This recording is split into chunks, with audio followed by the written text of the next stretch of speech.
Hi everyone. I wanted to share with you some of my thoughts on this actor called Rajiv Surendra. I stumbled upon him recently.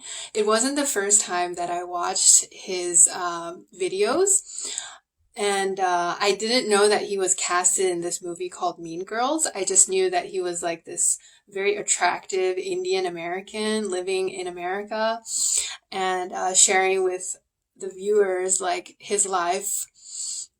And I looked him up, like, why is this guy famous? And then I found out that he actually tried to cast for the role of Pi in Life of Pi. And Life of Pi was this like really influential novel for people who studied in the American school system in the early 2000s.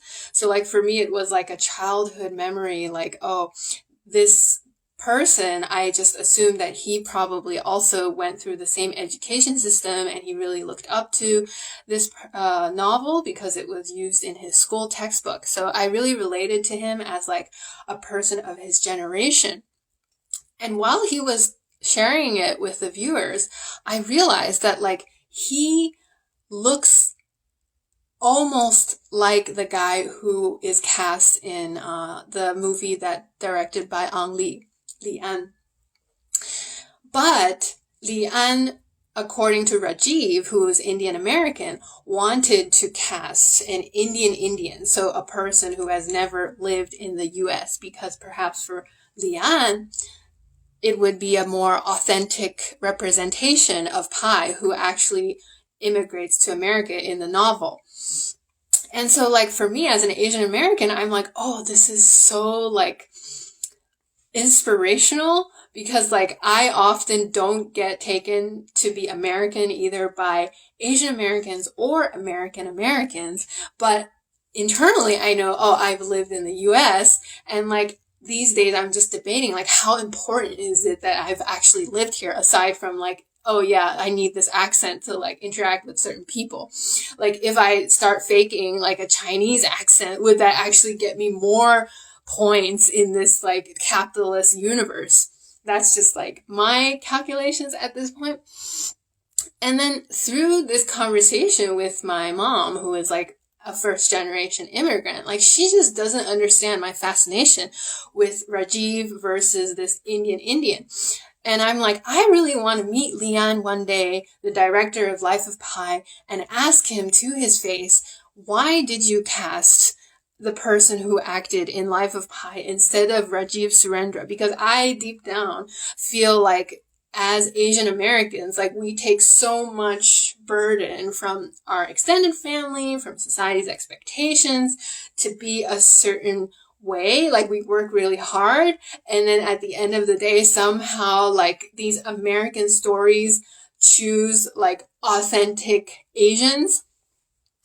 And so I had this thought experiment with my mom. I was like, what if Rajiv and this actor in Life of Pi both come in front of TSA one day, and TSA doesn't have the iris technology, doesn't have the fingerprinting, they just have the passport, right? And the TSA guy could be me, could be like anybody. They can't tell the difference between Rajiv and the person in Life of Pi. So then they actually end up switching papers, and then so Rajiv and the actor in Life of Pi successfully come to the US, but then the actor in the Life of Pi doesn't actually stay in the US long enough to learn American English, but Rajiv does, okay? And then this actor in Life of Pi goes back to Tamil Nadu where they're, and then Rajiv stays in America and he learns this whole American persona. Oh, hello. We've got Mehmed. Hello.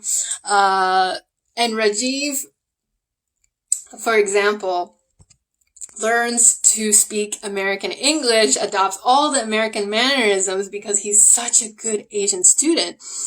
And then he successfully gets this persona as Rajiv Surendra, who is an Indian American. And then he pretends to learn by going to Tamil Nadu, by auditioning for Li-an as an Indian American trying to play an Indian, and then in the end he loses to the person who got the role in Life of Pi.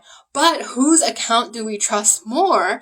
We are going to trust Rajiv Surendra because he learned how to speak in the American way. He learned all the American things to do. He has American friends. Oh, that was one thought experiment I had. And then from there, I started thinking about like visiting Petit Seminaire in Tamil Nadu, where the novel is partly based. And I looked it up on Google. There are 2 Petit Seminaires. There are 2 Petit Seminaires on Google in Tamil Nadu. So I remembered this stand-up comedian who is like doing his stand-up in Mumbai. He's from Chennai. He was saying like the day that Sundar Pichai got the position as Google CEO, the newspapers in Chennai, one newspaper said, this is Sundar Pichai's school when he studied calculus with us. And then a different newspaper said, oh, actually, it's a different school's curriculum that created this Google CEO. So both newspapers said a different school created Sundar Pichai. And everyone was in confusion for like a week until they finally figured out, oh, actually Sundar Pichai went to one particular school. And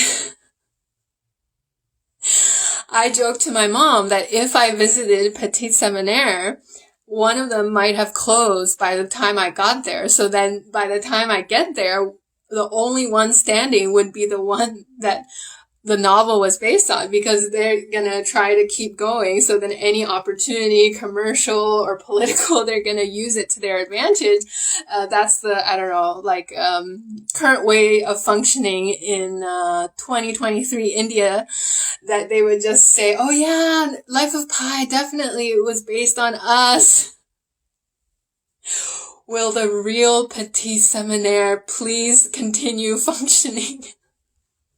That was the second thought experiment, and I was called irrational by my mom because she was just like, I don't have any time for any of these 6 sides of truth like Jawaharlal Nehru said. Oh, and Nehru, right. The third thought experiment was like, how do we actually know like which Nehru is the true Nehru if he had someone like a double, like Rajiv Surendra playing Nehru while he was campaigning for independence. Because some of his photos, you don't actually see his face, but then when you search it on the internet, like some of his Himachal Pradesh speeches, you just see his back. So then if you just see his back, like, do you think that photo was actually featuring Nehru? And if all the people who listened to him didn't remember, like, who is this guy who came once upon a time to campaign for independence, then like, how do we know that he actually made a speech in 1943 in Himachal Pradesh? That was the third thought experiment. And another event that inspired this was that, so we can say this is the fourth thought experiment, was when a campaigner knocked on the door recently. I just learned this from my mom. I wasn't there. I don't know. I'm just hearing it from her. It was a looking man, and he knocked. My mom opened the door. He says, I'm campaigning for DeSantos 2024. And my mom just said, I'm not interested. Then she closed the door. And according to her, she believes in full capacity that this person is who he says he is, and he is a supporter of DeSantos. And I said, so what if he actually was on the payroll of somebody else, and then so in the morning he would come and campaign for DeSantos, and in the evening he would come and campaign for Biden? Would that change your impression of him? And what if he was a robot? What if a robot came to our door and was campaigning for DeSantos? Would you have a different impression of the campaign? Or would you think that, oh, he's actually like not as serious as the real deal human being? Because nowadays we are getting bombarded by all this like different kinds of information on the internet. And like, I didn't know, I've never met DeSantis. I didn't know he was campaigning. If that guy came to my door and said, I would just say, oh, well, isn't he the governor of Florida? Like, we don't live in Florida. Why are you here? And it would just be totally bizarre to me that somebody would be campaigning for a person I've never heard of. And I was joking to my mom that like, oh, our neighbors also don't have these signs. So then how do we know it's 2020 or 2024? We can only judge by the different campaign posts that are posted on people's lawn. And another reason, so fifth thought experiment that I thought of this was that my maternal ancestors come from a place similar to Tamil Nadu. It's like people didn't really keep archaeological records of who they were, like in between like the Egyptian time archaeology and modernity, or like imperialism, imperial dynastic system, Tang Chao, Song Chao, like that. Like in between the archaeology phase and the Tang Chao, Song Chao phase, like there's like a gap. There's a huge gap in where I'm from because of the weather. People didn't really bother keeping records and stuff. So like in the case that there's a total civilizational collapse in China, my ancestral homeland would be the first to just forget about like Chinese language, because they would be like, oh, the system isn't here anymore. You know, the weather just takes over. And so like the weather is like, gives no regard for preservation of food. It goes bad very quickly. So then the same thing goes for like written text. Like if it's made of paper, it's just gonna like rot. And that's what the British said when they went to India. They were like, the Indians, why they don't keep a historical record? And it's like, well, because by next year, the records are going to be flooded away or molded.